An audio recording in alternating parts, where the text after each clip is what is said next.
Okay, ladies and gentlemen, welcome to this event hosted by the London Society.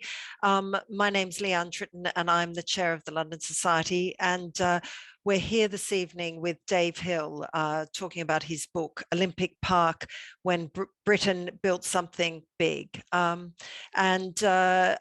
you for your patience. This was originally intended to be a live event, but our ever-changing world at the moment with the rail strikes and tube strikes, we decided to keep it as a webinar. So thanks very much for your patience, and I hope it hasn't caused you too much distress. I'm particularly excited about tonight. I've just finished the book this week, and as a Hackney resident, I watched the Olympic Park being built and sort of felt like I knew it all, felt like I lived through the whole thing. And, you know, I'm sort of my day job as part of comms in the built environment. So I thought I knew all the stories. And then reading Dave's book, which here it is, if you intend to buy it, it just took me back, and there are many themes that we're going to discuss tonight, which some are very uplifting and very optimistic, and some are a bit depressing, but it's a fantastic read. And for those of you who don't know Dave, he's one of our most esteemed journalists. He's been writing for The Guardian for many years and then set up On London.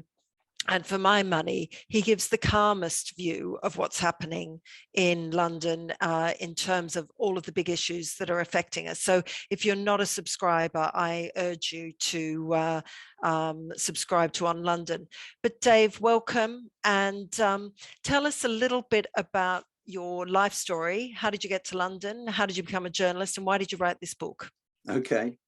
Okay, well, I was born far away, and I get palpitations, anxiety attacks when I think about the small town in England where I grew up, because I don't want to go back. To rush to the end of the story, I've been a freelance writer of one kind or another for over 40 years. And I sort of drifted up to London in the way that people do. You know, it's as millions of people do, coming from all over the country and all over the world. They work out somehow that London is the only place where they can get to do the thing that they think they'd really like to do. And that is exactly what I did. And I drifted up to London in 1979 with a portable typewriter and a head full of dreams. I had absolutely no contacts at all in the world of journalism, writing or media at all. But in those days, you could rent, as I did, a scuzzy bedsit at the top end of the Portobello Road for £15 a week. And I was interested in music at that time, and I used to go off and see terrible bands in terrible clubs and write little reviews of them, and then send them off, hopefully, to these from my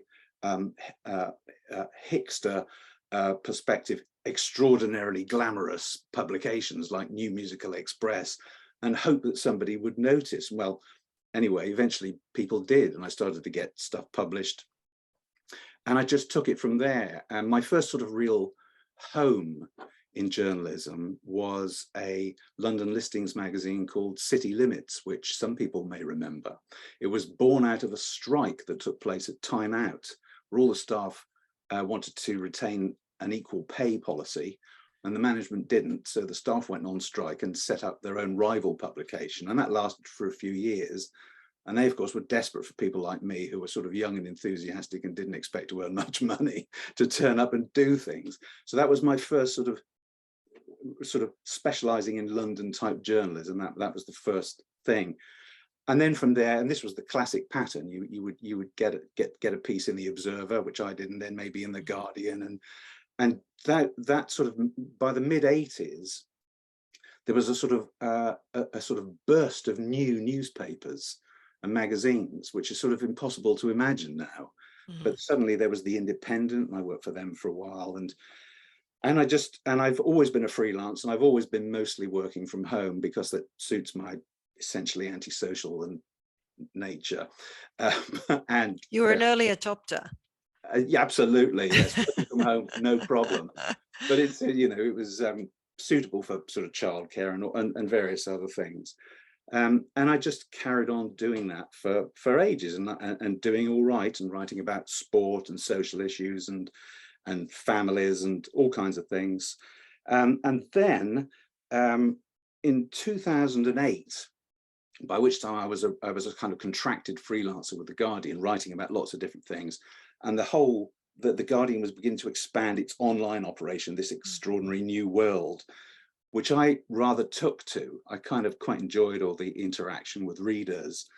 And a woman called Georgina Henry, who I believe you knew, Leanne, Yes. was the editor of what was then called Comment is Free, which was the online platform for comment pieces for The Guardian.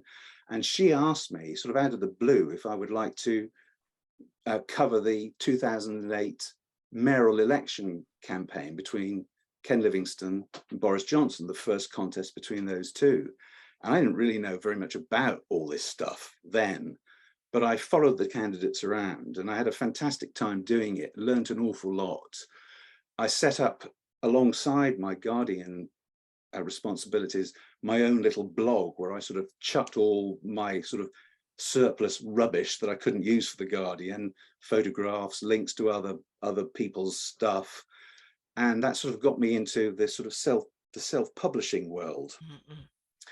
And then later in 2008, the then editor of The Guardian, Alan Rusbridge, decided as an experiment to set up a handful of writers with their own self-published columns in a sort of corner of the website. And I was one of those people. And that was a fantastic privilege, to be given complete autonomy in a little corner of the website of an enormous media organization, where I chose the picture, wrote the headlines, decided what I wanted to write about, did my own editing. People left me alone. It was great, you know, and I got a bit of a following and started to gradually learn more about how London worked. So you would start off saying, oh, Boris Johnson said this last week, now he's saying something else. Well, what do you think of that? You start to move from that to, well, if you were Boris Johnson, just imagine, but if you were Boris Johnson, what would you be doing? You know, how would you, and if you were Islington Council or Tower Hamlets or Hillingdon, and you had this problem and you face these dilemmas, what would you do? So you start to just know a bit more about it. And anyway, I said that I did that job very happily until early 2017, and there was a change of editor, an urgent need to save money, and without sounding too jaded about it, I mean, the first thing that news organizations do when they need to quickly save some money is dump a few freelancers. And I think I'd gone out of style a bit at The Guardian by then, because I was being a bit too calm and reasonable. And there was a lot of populism about housing and so on, and I would often look at the paper or the website in the morning and see what was coming out of the big departments there. And I just, you know, no, wrong. So it was a good time for me to leave. And the next day, I set up my own little, it was just, you could call it a blog then. It was a very simple website where I just carried on writing stuff, and I called it On London. And that went through a few changes. After a year, February 2018, I launched a crowdfunding campaign, which went on for 5 weeks. And it had an all or nothing target of £25,000. So absolutely nerve-jangling and terrifying experience, because if you didn't get all the money together by the end of the 5 weeks, you got nothing. Right. And just on the last night, the night before the morning that the 5 weeks expired, and I needed to get I had a couple of grand to go. And lots of people started throwing money in at the last minute, and then somebody made a big donation, and yippee, I did it. And with that money, I built the website as it is now, and that's how it's been going ever since. So that's what I do now. Brilliant. And I mean, frankly, just in that intro, there's about 3 or 4 ideas for separate sessions that we could go down, but we're going to stick to the Olympic Park. So why did you write the book? And very briefly. Yeah, well, I was approached by the Legacy Development Corporation, and it must be nearly 2 years ago, when they were thinking ahead to the 10th anniversary of the Games and what they should be doing. And they asked me, might I be interested in writing a book about the park, specifically the park, not the games themselves very much. And of course, the first thing when you're asked, when a journalist, an egotistical journalist like me is asked that question, the first thing you think is, well, I don't want any other bugger doing it. So yes, I'll do it.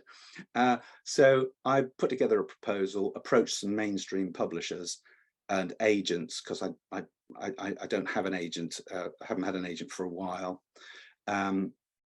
Very little interest. But by the time I'd sort of given up, I'd already contacted lots of people. I'd done some interviews. I'd dug out some old documents. I'd started doing the research. So I thought, well, I'm going to steam ahead and I'll do this myself if it comes to it. Now, the LLDC, they've been so brilliant, because once I'd made that decision and I said, I'm going to go ahead and do this anyway, they'd always said from the beginning, this is going to be this will be your book. You will be in complete editorial control. We don't want an approved a version of history approved by us. But they said, well, if you're going to have to meet the costs of producing this thing, we will cover the costs of getting it produced. And I said, well, it seemed churlish to say no. So I accepted their offer conditionally for a while. But when it came to it, I had the money myself. And so I gave them their money back. And so it's an entirely self-financed, self-published, self-written book with the help of a proper editor, a man called Brian Williams, who was a Guardian sub-editor, and it's got a proper cover, the same man who designed my website for me, a man called Rob Coombe. And so how many books how do you judge demand? So I had no idea. So I did a print run of 300, and they all went in about 3 weeks, just selling them through my website. So I then ordered another 250, and there are about 112 of them. I'm looking over my shoulder here. The box is in the corner of my office, still to go. So I'm hoping that if as we get nearer the games, more people will buy more, and I'll be able to do a third print run, which would be great. Well, it's interesting. It's for me, because first of all, there's no indication at all that this is anything other than an independent book. It's very clear, but I think it goes well beyond the idea of just the Olympics. For me, there were huge takeaways about these mega projects and how they come about, how they're stewarded through the process, what's required. And I think and we were talking about this sort of when we were waiting to come on. I think it's been, for the UK and London, a bit of a depressing time over the last couple of years, where I guess the headlines are all about things that are going wrong, people who are going wrong.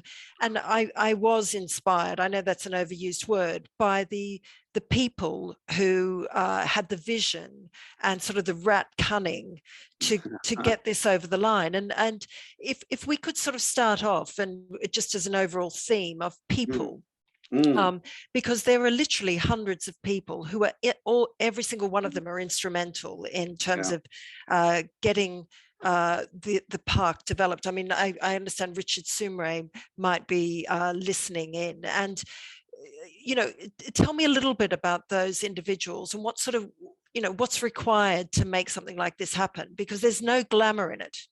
Very few, one of the things I felt when reading it, there are very few household names here that are going to sort of go to their deaths with in lights what they did, but they did deliver the Olympics. Well, I interviewed over 50 people for the book, and I could easily have interviewed 250 and still been, there'd still be another 250 to go, and I'd still be writing the book in 10 years' time.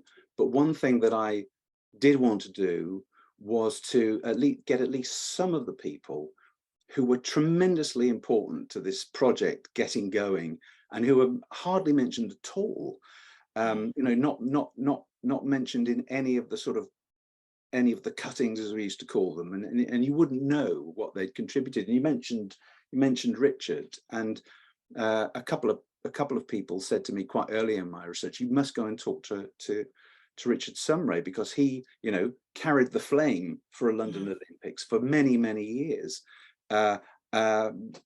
evangelizing for the idea, and increasingly the idea of one in East London that was connected with Regeneration, and with, you know, without him, a lot of the ground wouldn't have been prepared for when we reached the point when it suddenly started to become a serious possibility.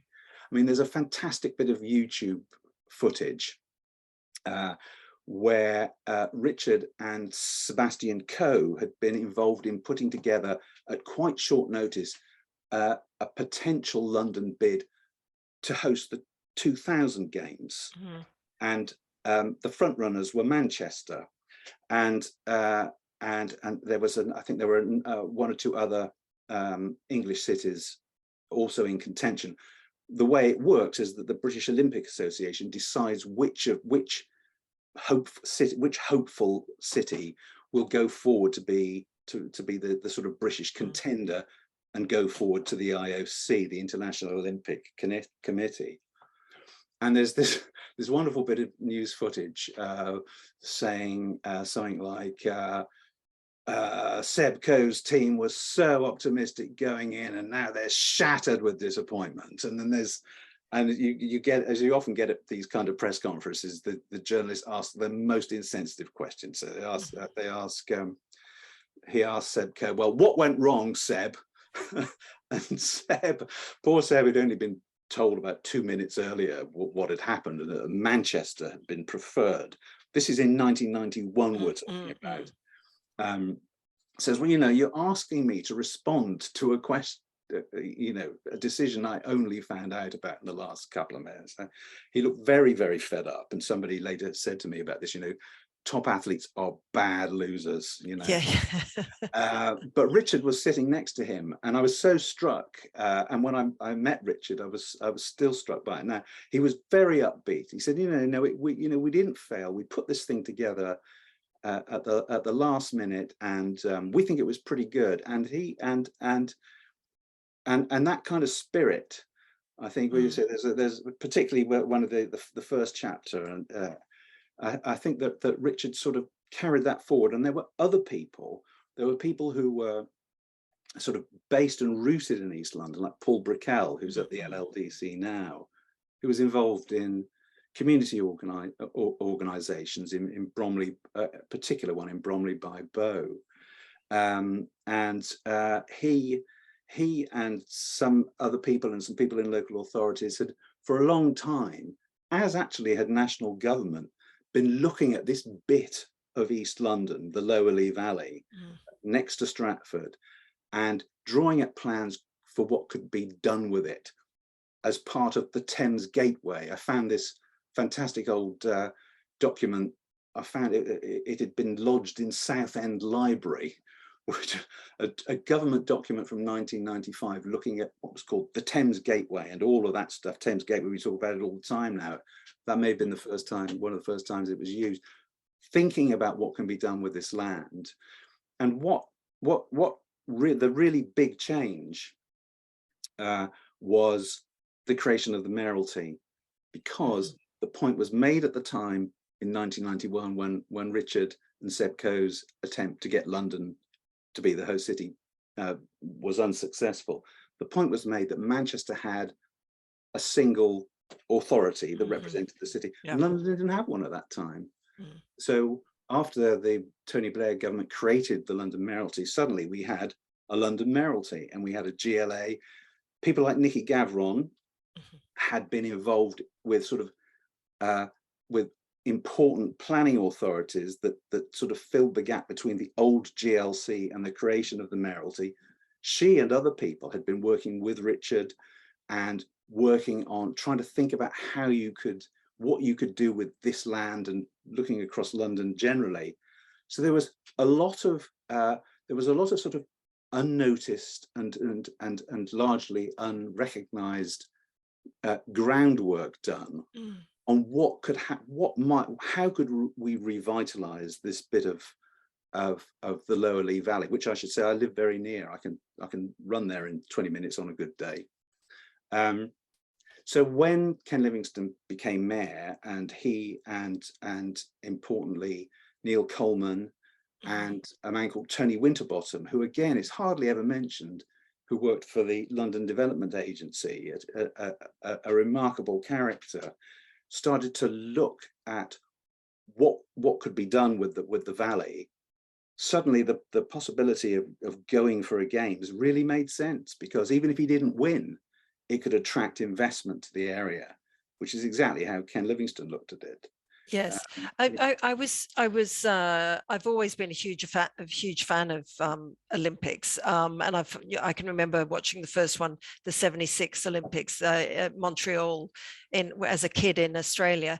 But what struck me also is that, you know, the concept of regeneration, using Olympics as a regenerative tool, was relatively, it only came in after Barcelona, which is a shocking thing, really, to think that, you know, they would just build these huge stadia and villages and then leave them. And I think that's where you capture in the book how everybody involved really understood the power of this from a regenerative point of view. Yeah, well, I think Mark Bostock, who was an important figure at Arup and who led a Birmingham bid, told me a good story about this. You know, and he said that as far as he was concerned, they're on the sort of technical side, their bid was really good, but you needed a regeneration story to tell, and that's been the case throughout this century. And of course, London had a fantastic regeneration story to tell. The entire thing was hinged on that. The whole idea of the games, to bring the games to London, was to stimulate the transformation of what the planners describe as a tear in the urban fabric. I mean, that's a contested conceptualization of that part of London. We might get onto that, and I think there's an interesting discussion to have about that. But that was how they saw it. You know, how do you bring together? How do you join up that the sort of Newham side with the Hackney side, if you like? Someone who's lived where I live now for a very long time. Since 1990, in this part of Hackney, since about 1989, actually, and going back to when I owned a motor car, which I haven't done for 10 years. But if you had to go to Stratford and you wanted to drive there from where I am in Lower Clapton, you would enter this twilight zone, which was the industrial estate part of the Lower Lee Valley, and it really was like time had stood still there. And there were no signposts. You know, you go along Carpenter's Road, you keep going till you eventually came out the other end, and there was still no signposts. You still didn't know how to get to Stratford. So that sense of it being a kind of lost patch of the city was quite strong. Although there are people who I think quite persuasively argue that it's wrong to say that it was just rubbish in a complete wasteland, because actually there were a lot of businesses there. There were some good businesses there, and there were also some, you know, fairly sort of informal and a bit dog-eared sort of leisure activities that were kind of going on very, very quietly and greatly valued by the people who used them. But then that brings us on to the whole question of the sort of regeneration balance sheet, you know. Exactly. And I think that, you know, that people in regeneration want to go in and fix things when a lot of the people who are there don't think it's broken. And I think you've spoken a bit about sort of the winners and losers, and sometimes the unintended winners and losers through all of this. And again, what struck me is the complexity with which the people, so you had, you know, people like Richard in the beginning, who were the evangelists for the idea, just getting this wacky idea off the ground. And then you had the people stewarding through all of that, you know, compulsory purchase orders and everything else. And there's a great story about, you know, the newts not being able to move on certain days. And you can just imagine, you know, so talk a little bit about, you know, sort of that tension really that was faced, which is faced on all of these big projects. Yeah, well, there had to be, there was an enormously complicated land assembly task ahead of people, and it's quite entertaining to speak to people who were of their memories of the famous night in July 2005 when London won the bid. Paris was still the favourites, and the absolute exaltation. People who were in Singapore, people who'd been gathered in a bar next to Trafalgar Square and briefed in advance to how to tell the media how they felt about not winning, you know. Yeah. And then Viv Ramsey, another person who doesn't feature enough in stories about the Olympics, who was a planning person at Newham and then for the ODA and then for the LDC. They had a thing with Robin Wales, who was the mayor at the time, in Newham, and everybody was waiting for the results. And of course, the result came in, and there was this extraordinary euphoria. And then, oh my God, we've actually got to do this thing now. And then, of course, we had the 7/7 atrocities, you know, which profoundly sobering event straight afterwards. But that it was then that the enormous complexity of this task became apparent. Loads of sort of 300 businesses that would all have to be moved. The allotments, the cycleway that was already there, a sort of informal market that had formed where Hackney Dog Track was. There was a housing estate. There were traveller sites. There were lots and lots of uses of this land, lots and lots of people with an interest in it, and they all had to go. And ultimately, it's the strong arm of the state. And there's no getting away from that. And the judgment, of course, has to be taken about whether this is in the greater public interest or whether it isn't, and a case has to be made and so on. Part of getting a CPO approved is that you've got to do the proper consultation, and you've got to look at compensation and so on. So an enormously complicated process, which I've tried to do some justice to in the book, with reference to some of the people who were involved. There will always be people. It's going to be inconvenient. You know, you've got to leave your factory. But there were promises to provide new places, and more land was bought by the London Development Agency for some of the businesses to go to. One thing I couldn't do in the book, and maybe we'll be able to do as we approach the anniversary again, is talk to some of the businesses that moved, because I'm sure that some of them hated the idea at the time. Maybe some of them are actually glad it happened in the end. They feel that they've ended up in a better place. For other people, it will be the other way around. The most publicized example was that of Lance Foreman, who had a smoked salmon factory right in the middle of where the stadium was eventually put. And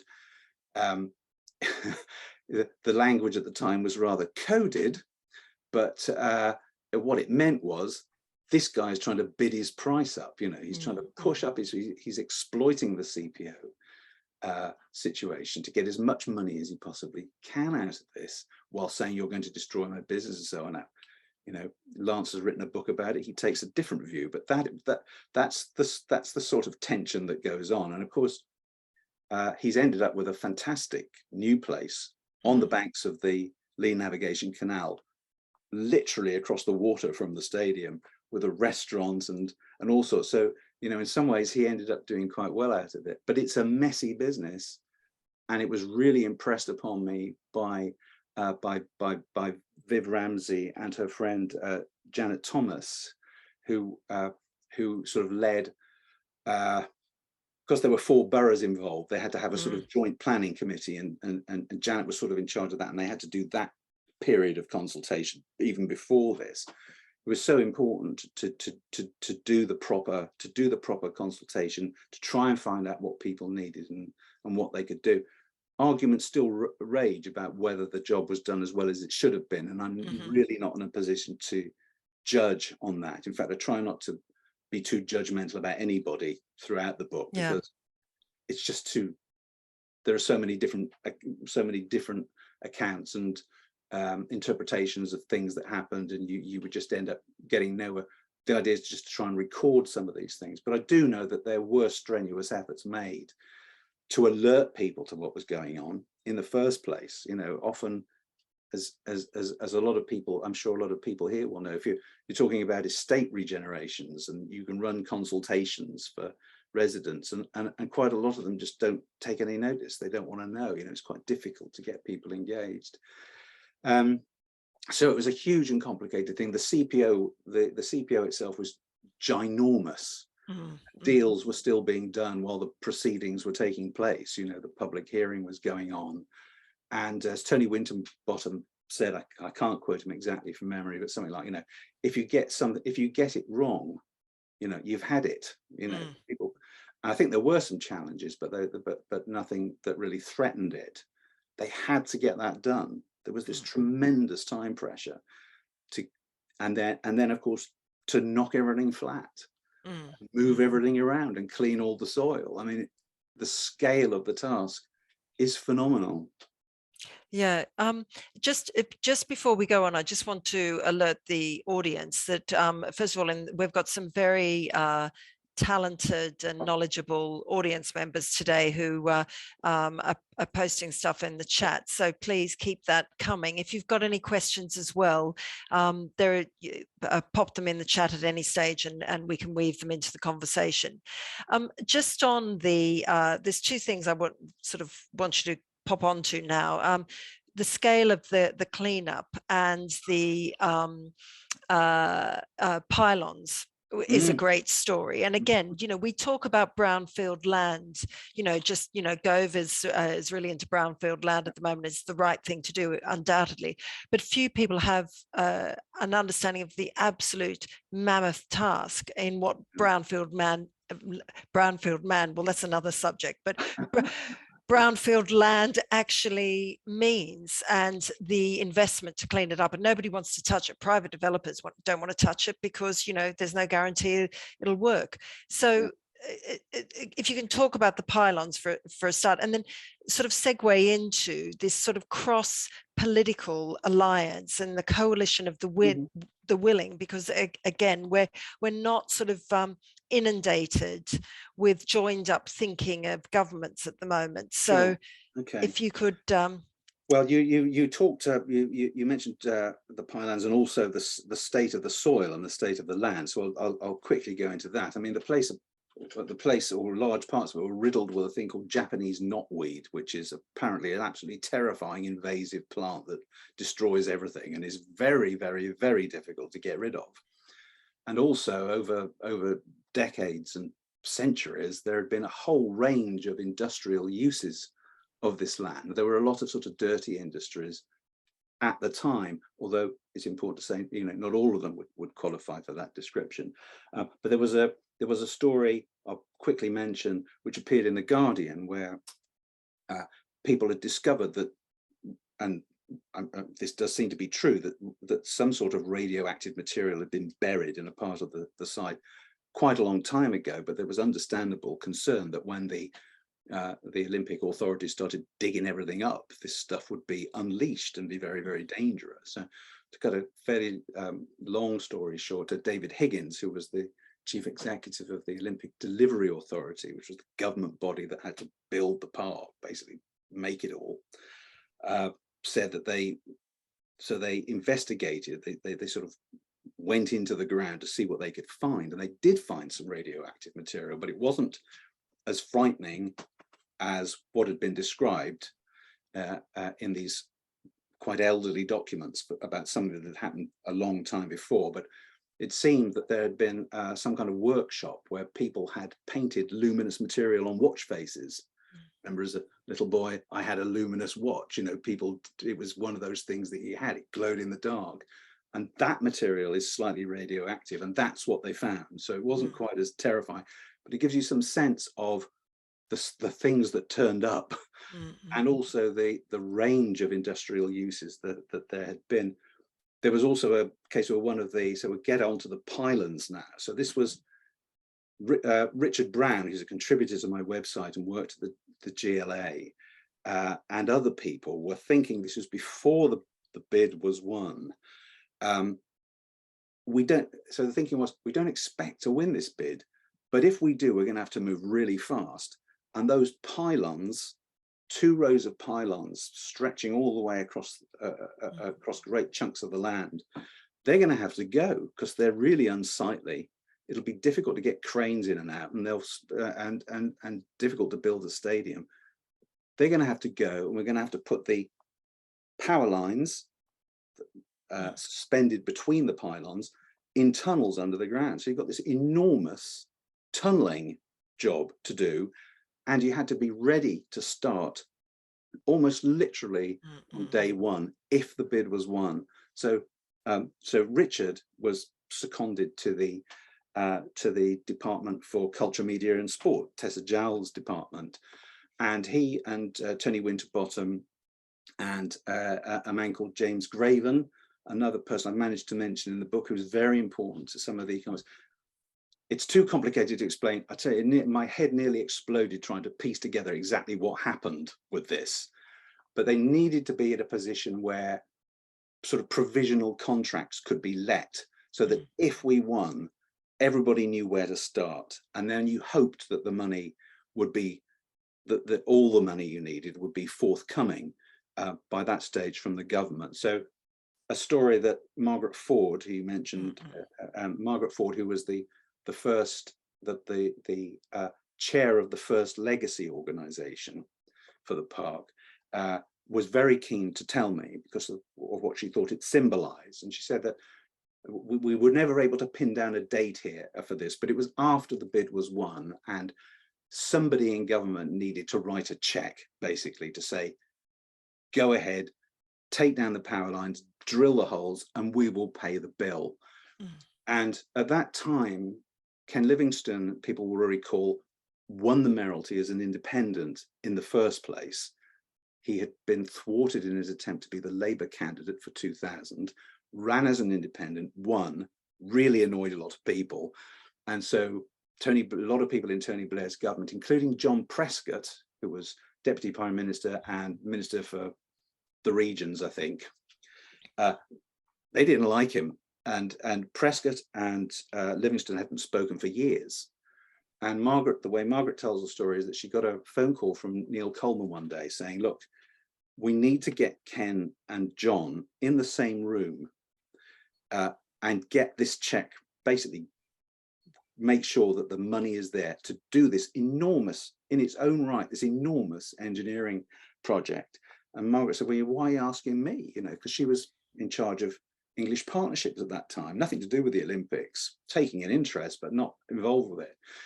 And he said, well, you know, you're a neutral party. So she and David Higgins says he saw her making the phone calls. He was in the same room. So she rang up the two of them separately and said, would you come to this?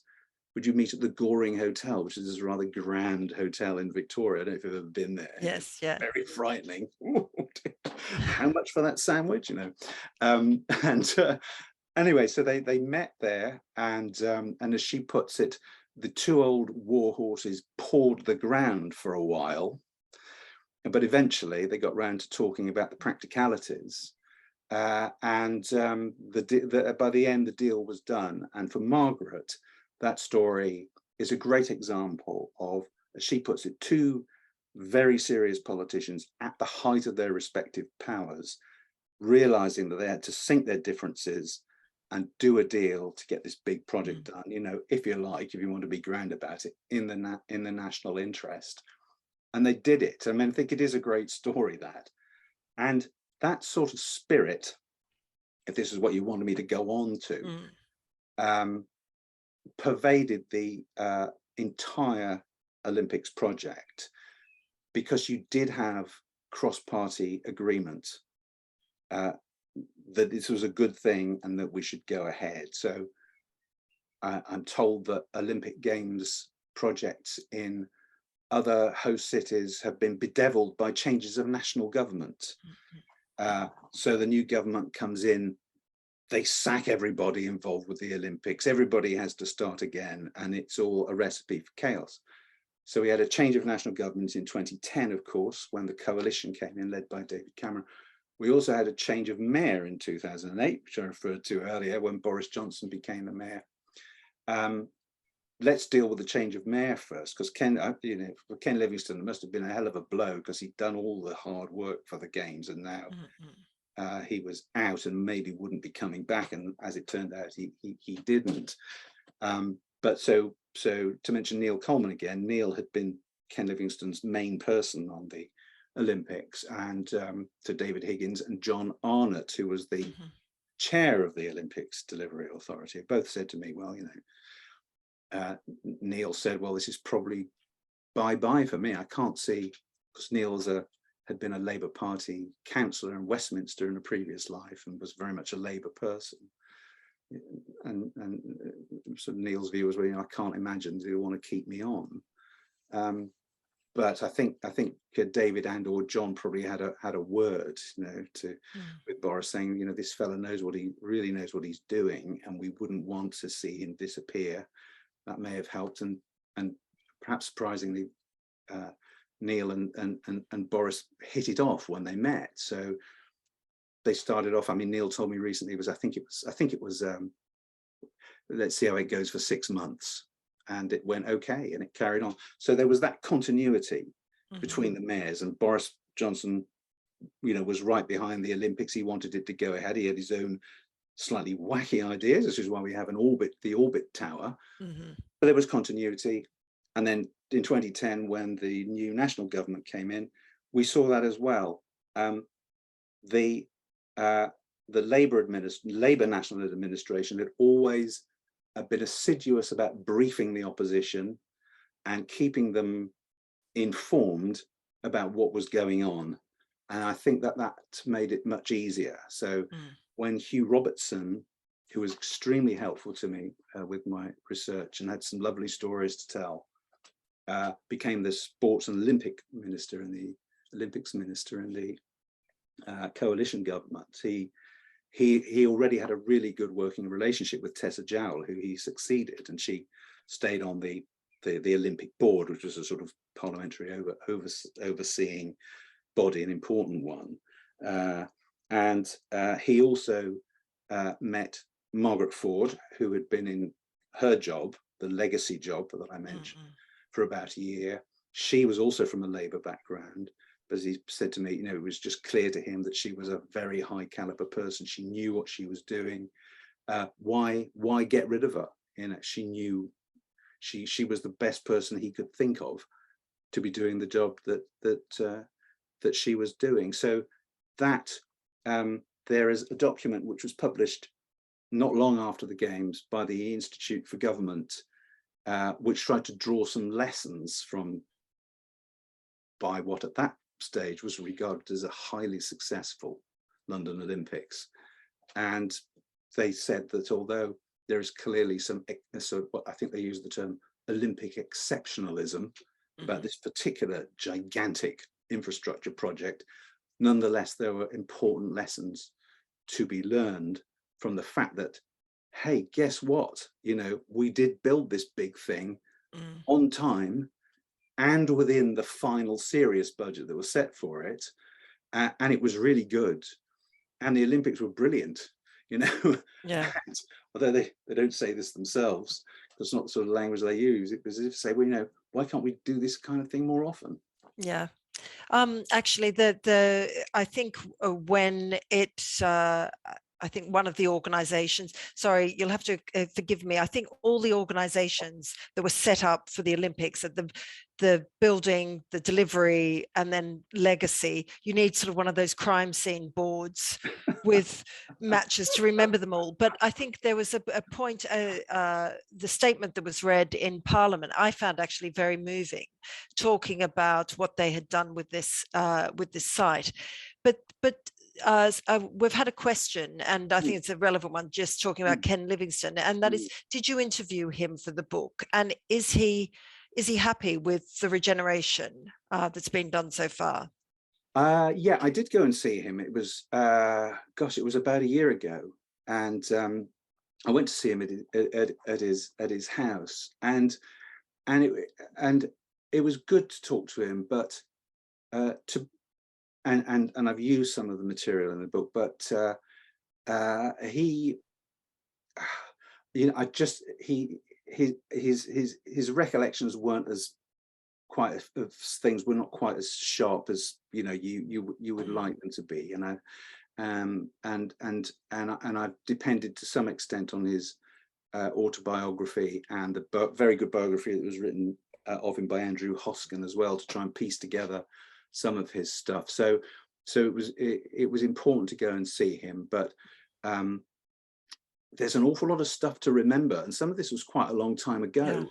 Yeah. And to be really honest about, you know, he found it difficult to recall some of the particular incidents I wanted to ask him about.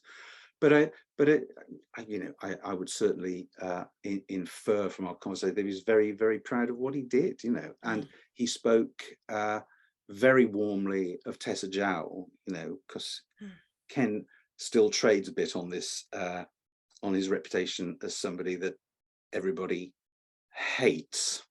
I remember interviewing him years ago, and I said, and I put it to him, as people often did, people, you know, Labour Party people included, don't find you very clubbable, Ken. And his response was, no, there's a lot of people who think I probably should be clubbed, though.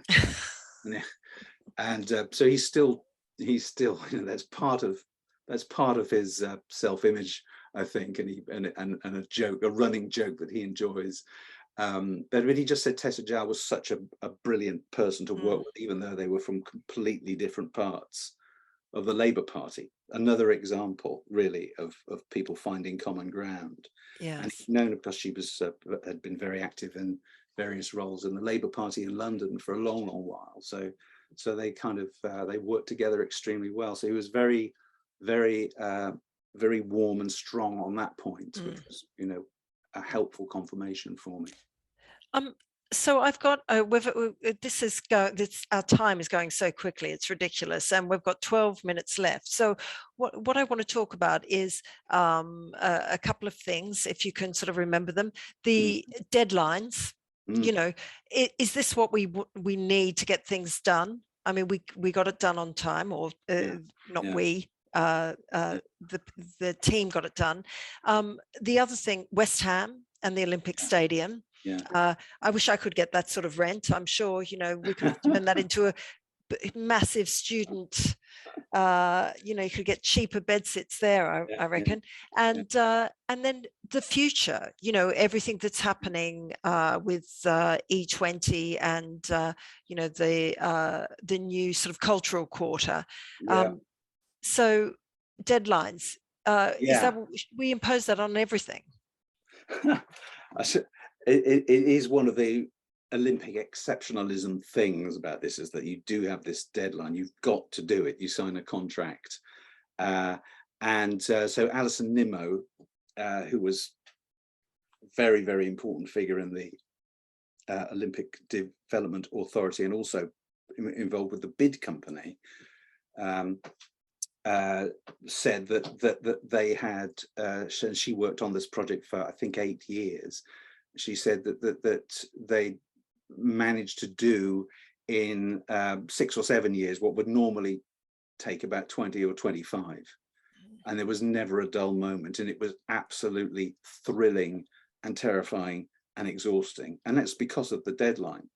And there was nothing you could do about it. And they didn't, I mean, a couple of people have said to me, we didn't actually break any rules, but we did do quite unconventional things in order to make sure that the job was done. The stadium was the start on the work of putting in the foundations of the stadium began, I think it was just a few days after Boris Johnson was elected in May 2008. It may have been a few days before, I can't remember. And even at that point, there was still some doubt about what kind of stadium it was going to be. You know, was it going to be a big athletic stadium, which was the requirement for the games, which you then did something with afterwards, or, as the plan was, basically knock nearly all of it down to reveal a 25,000 seater athletics bowl at the end? Or do you try and do something more ambitious that was there still the possibility of doing that? This was when they'd actually started building the thing. You know, they were still having discussions about what they were going to build next at the top of it. So I don't think, you know, there will be people in the audience far better versed in these matters than me, but I would be surprised if that kind of thing goes on all the time. You know, you start sinking the piles into the ground and you're still not quite sure what's going to go on top of it. There is still a debate about the stadium. There are people who maintain that a deal along the lines of the Manchester City, Manchester Commonwealth Games Stadium could have been done with West Ham going right back to the beginning. Richard Cabourn, who was the sports minister, there's a story in the BBC from, when would it have been, 2003, 2004, talking about very serious discussions with the then owner of West Ham. Robin Wales, I think, still believes that there was a deal to be done quite early.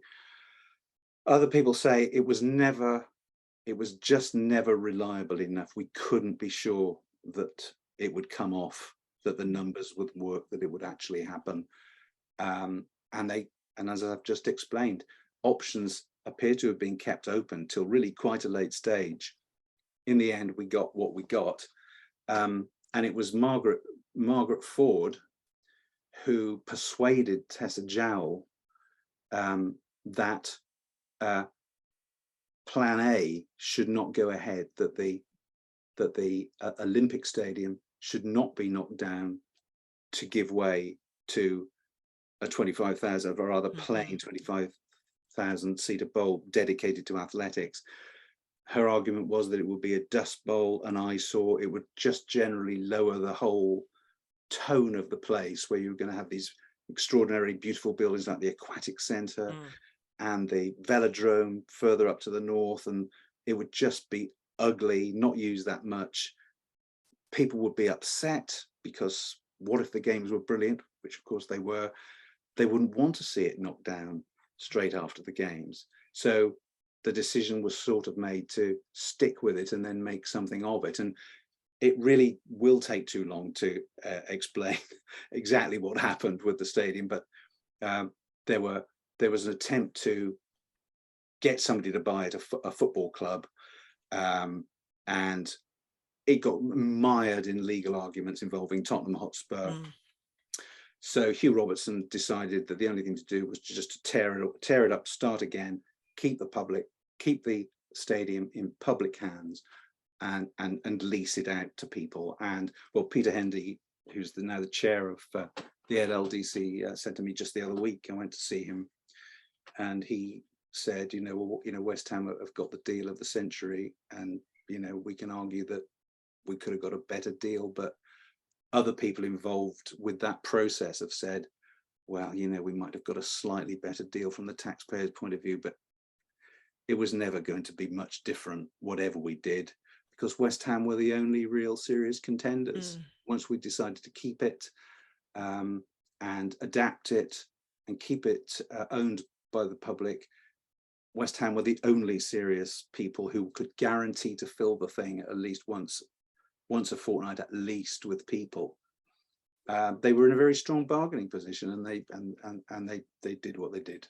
Yeah, I mean, I think the book is almost worth purchasing just for that section, because again, I'm sure anybody who's in the public sector would read that, and there's lots of issues that are resonant of lots of complex public-private deals that have to be done. So, yes. But the good news is, if you go to West Ham and ask for a beer, the taps, I think, are paid for by the public, the taxpayer, which is good to know. Good to know. I liked that. There's a couple of questions coming through about legacy, and what do you think? Has the park delivered on what the original legacy was aimed to be? I think it's very important to keep in mind that it is still a work in progress. Yeah. And you mentioned earlier, the future. Boris Johnson, in my opinion, Boris Johnson's greatest legacy, the greatest legacy of his 8 years as London Mayor, will be East Bank, because it was under him that thing got going, and he called it Olympicopolis. But again, so Neil and Dennis Hone, who was an important figure at the ODA and eventually the chief executive of it, both said to me, you know, the thing about Boris Johnson was that he was so famous that he could ring up almost anybody and say, hey, I've got this brilliant idea. Do you want to hear about it? Do you want to be part of it? And so his initiative and leadership on that was really important to get it going. Now, and Steve Khan has kept it going, and he's made some changes, and it has a new name. This stuff, these buildings, the V&A, Sadler's Wells East, a new London College of Fashion, a BBC thing, and a whole UCL campus. These things are right there in front of your eyes now. The first bit of the UCL opens in September, and over the next few years, this whole thing, which is, you know, it's sort of, in a sense, or Boris Johnson's mind, it was modelled on South Kensington, you know, an education and culture hub.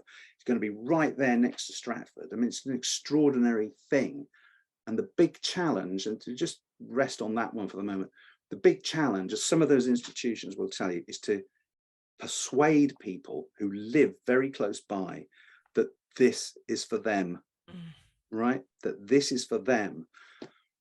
I've been told stories by people working at a sort of community level in various different organizations to do with the park, of hearing from local people, some local people, that they literally don't think that they can make use of the Olympic Park because it can't possibly be for the likes of us.